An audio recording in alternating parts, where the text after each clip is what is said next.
Good evening, good morning, and good afternoon. Tonight I'll be reading from Mark chapter 8, verses 22 through 30.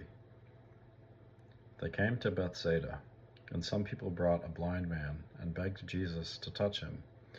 He took the blind man by the hand and led him outside the village. When he had spit on the man's eyes and put his hands on him, Jesus asked, "Do you see anything?" He looked up and said, "I see people. They look like trees walking around."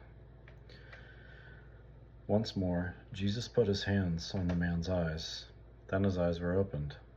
His sight was restored, and he saw everything clearly.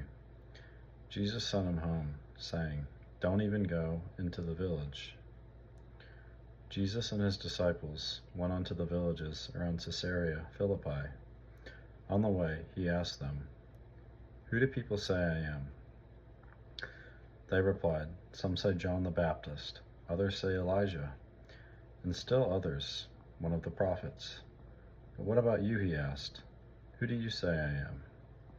Peter answered, "You are the Messiah." Jesus warned them not to tell anyone about him.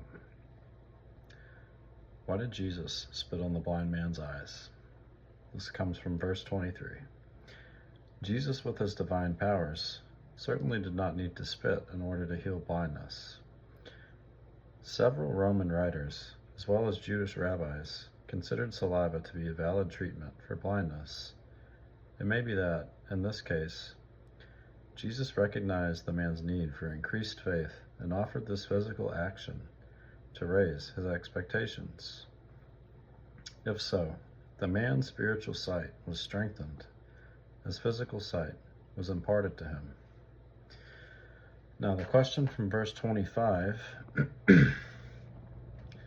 was, did Jesus fail to heal the first time? This event teaches two lessons.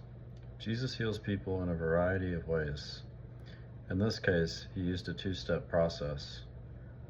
More importantly, achieving spiritual insight may be a gradual process rather than a dramatic event.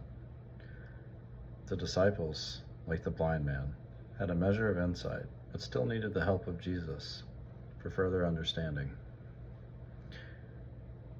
And why couldn't the disciples tell anyone? This comes from verse 30. Jesus was following his own timetable and revealing to the world who he was and what his future held.